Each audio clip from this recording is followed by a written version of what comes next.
اعوذ باللہ من الشیطان الرجیم بسم اللہ الرحمن الرحیم نحمد و نصلی علی رسولہ الکریم فاعوذ باللہ من الشیطان الرجیم بسم اللہ الرحمن الرحیم رب اشرح لی صدری ویسر لی امری واحلل عقدۃ من لسانی یفقہوا قولی۔ السلام علیکم۔ تفہیم القرآن الاخلاص سورت، جسے قل ھو اللہ احد بھی کہتے ہیں۔ نام الاخلاص اس صورت کا محض نام ہی نہیں بلکہ اس کے مضمون کا عنوان بھی ہے، کیونکہ اس میں خالص توحید بیان کی گئی ہے۔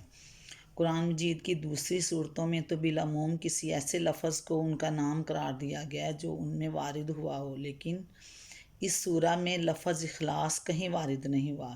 اس کو یہ نام اس کے معنی کے لحاظ سے دیا گیا ہے۔ جو شخص بھی اس کو سمجھ کر اس کی تعلیم پر ایمان لے آئے گا وہ شرک سے خلاصی پا جائے گا۔ زمانہ نزول اس کے مکی اور مدنی ہونے میں اختلاف ہے، اور یہ اختلاف ان روایات کی بنا پر ہے جو اس کے سبب نزولی کے بارے میں منقول ہوئی ہیں۔ ذیل میں ہم ان کو سلسلہ وار درج کرتے ہیں۔ نمبر 1، حضرت عبداللہ رضی اللہ عنہ بن مسعود کی روایت ہے کہ قریش کے لوگوں نے حضرت محمد صلی اللہ علیہ وآلہ وسلم سے کہا اپنے رب کا نسب ہمیں بتائیے۔ اس پر یہ صورت نازل ہوئی۔ طبرانی میں نسب کا مطلب اہل عرب کا قاعدہ تھا کہ جب وہ کسی اجنبی شخص سے تعارف حاصل کرنا چاہتے تو کہتے تھے کہ انسبہ لانا، اس کا نسب ہمیں بتاؤ، کیونکہ ان کے ہاں ہم تعارف میں سب سے پہلی چیز جو دریافت طلب ہوتی تھی وہ یہ تھی کہ اس کا نسب کیا ہے اور وہ کس قبیلے سے تعلق رکھتا ہے۔ اس لیے انہوں نے جب حضرت محمد صلی اللہ علیہ وآلہ وسلم سے یہ پوچھنا چاہا کہ آپ کا رب کون ہے اور کیسا ہے تو انہوں نے کہا انسب لنا ربا کا، اپنے رب کا نسب ہمیں بتائیے۔ نمبر 2، ابو العالیہ نے حضرت ابی بن کعب رضی اللہ عنہ کے حوالے سے بیان کیا ہے۔ مشرکین نے حضرت محمد صلی اللہ علیہ وآلہ وسلم سے کہا کہ اپنے رب کا نسب ہمیں بتائیے۔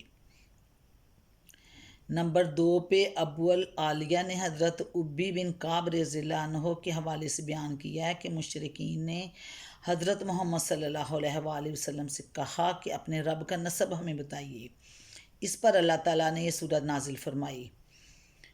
مسند احمد میں ہے، ابن ابی حاتم، ابن جریر، ترمذی، بخاری فی تاریخ، ابن المنذر، حاکم، بہقی۔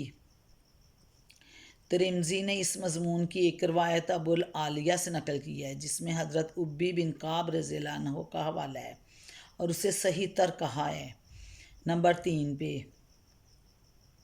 حضرت جابر رضی اللہ عنہ بن عبداللہ کا بیان ہے کہ ایک اعرابی نے، اور بعض روایات میں ہے کہ لوگوں نے نبی اکرم صلی اللہ علیہ وآلہ وسلم سے کہا کہ اپنے رب کا نسب ہمیں بتائیے۔ اس پر اللہ تعالیٰ نے سورہ نازل فرمائی۔ ابو العلا، ابن جریر، ابن المنذر، طبرانی فی الاوسط، بہقی، ابو نعیم فی الحلیہ۔ نمبر 4 پہ اکرمہ نے ابن عباس رضی اللہ عنہ سے روایت نقل کی ہے۔ یہودیوں کا ایک گروہ حضرت محمد صلی اللہ علیہ وآلہ وسلم کی خدمت میں حاضر ہوا جس میں کعب بن اشرف اور حیی بن اخطب وغیرہ شامل تھے۔ انہوں نے کہا اے محمد صلی اللہ علیہ وآلہ وسلم، ہمیں بتائیے کہ آپ کا وہ رب کیسا ہے جس نے آپ کو بھیجا ہے۔ اس پر اللہ تعالیٰ نے یہ سورہ نازل فرمائی۔ ابن ابی حاتم، ابن عدسی، بہقی فی الاسماء والصفات۔ ان کے علاوہ مزید چند روایات ابن تیمیہ نے اپنی تفسیر سورۃ اخلاص میں نقل کی ہیں جو یہ ہیں۔ نمبر 5، حضرت انس کا بیان ہے کہ خیبر کے کچھ یہودی حضرت محمد صلی اللہ علیہ وآلہ وسلم کی خدمت میں حاضر ہوئے اور انہوں نے کہا اے ابو القاسم، اللہ نے ملائکہ کو نور حجاب سے، آدم کو مٹی کے سڑے ہوئے گارے سے، ابلیس کو آگ کے شعلے سے، آسمان کو دھوئیں سے اور زمین کو پانی کی جھاگ سے بنایا ہے۔ اب ہمیں اپنے رب کے متعلق بتائیے کہ وہ کس چیز سے بنا ہے۔ رسول اکرم صلی اللہ علیہ وآلہ وسلم نے اس بات کا کوئی جواب نہ دیا۔ پھر جبرائیل علیہ السلام آئے اور انہوں نے کہا، اے محمد صلی اللہ علیہ وآلہ وسلم، ان سے کہیے هو اللہ احد۔ نمبر 6 پہ عامر بن طفیل نے حضور اکرم صلی اللہ علیہ وآلہ وسلم سے کہا، اے محمد صلی اللہ علیہ وآلہ وسلم، آپ کس چیز کی طرف ہمیں بلاتے ہیں؟ آپ نے فرمایا، اللہ کی طرف۔ عامر نے کہا، اچھا تو اس کی کیفیت مجھے بتائیے، وہ سونے سے بنا ہوا ہے یا چاندی سے یا لوہے سے؟ اس پر یہ صورت نازل ہوئی۔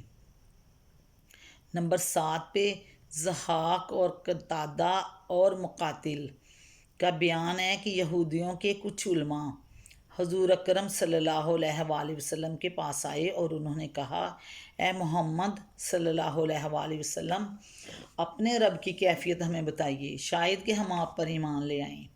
اللہ نے اپنی صفت تورات میں نازل کی ہے۔ آپ بتائیے کہ وہ کس چیز سے بنا ہے، کس جنس سے ہے، سونے سے ہے بنا یا تانبے سے یا پیتل سے یا لوہے سے یا چاندی سے، اور کیا وہ کھاتا ہے اور وہ کیا پیتا ہے، اور کس سے اس نے دنیا وراثت میں پائی ہے، اور اس کے بعد کون اس کا وارث ہوگا؟ اس پر اللہ تعالیٰ نے یہ صورت نازل فرمائی۔ نمبر 8 پہ ابن عباس کی روایت ہے کہ نجران کے عیسائیوں کا ایک وفد 7 پادریوں کے ساتھ حضرت محمد صلی اللہ علیہ وآلہ وسلم کی خدمت میں حاضر ہوا، اور اس نے حضور سے کہا، ہمیں بتائیے آپ کا رب کیسا ہے، کس چیز سے بنا ہے؟ آپ نے فرمایا، میرا رب کس چیز سے بنا ہے؟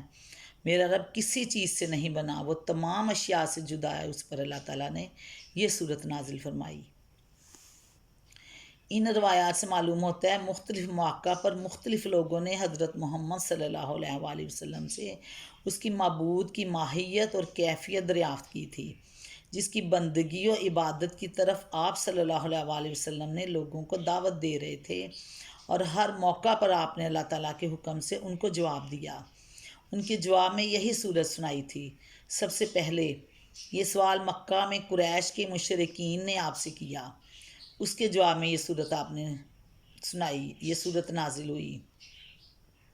اس کے بعد مدینہ طیبہ میں کبھی یہودیوں نے، کبھی عیسائیوں نے، اور کبھی عرب کے دوسرے لوگوں نے حضور اکرم صلی اللہ علیہ وآلہ وسلم سے اسی نوعیت کے سوالات کیے، اور ہر مرتبہ اللہ کی طرف اشارہ ہوا کہ جواب میں یہی صورت آپ کو ان کو سنا دیں۔ ان روایات میں سے ہر ایک میں یہ جو کہا گیا ہے کہ اس موقع پر یہ صورت سنا دیں،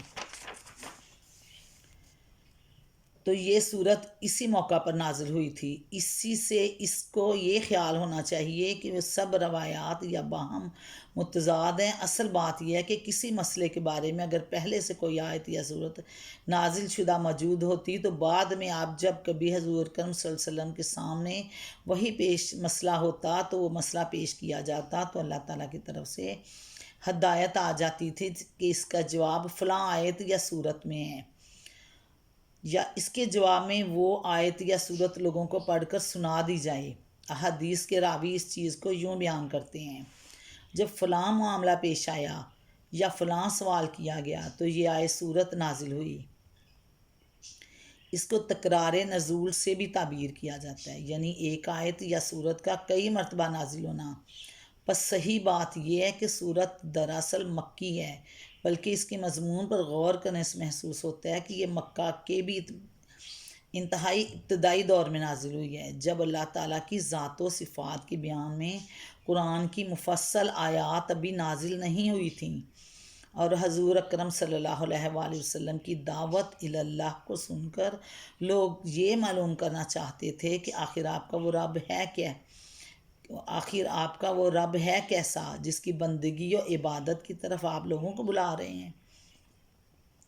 اس کے بالکل ابتدائی دور کی نازل شدہ صورت ہونے کا ایک ثبوت یہ بھی ہے کہ مکہ میں جب حضرت بلال کا آقا امیہ بن خلف ان کو دھوپ میں تپتی ہوئی ریت پر لٹا کر ایک بڑا سا پتھر ان کی چھاتی پر رکھ دیتا تھا تو احدن احدن پکارتے، یہ لفظ احد اسی صورت ماخوذ ہے، یہ لفظ احد اسی صورت سے ماخوذ تھا۔ موضوع اور مضمون۔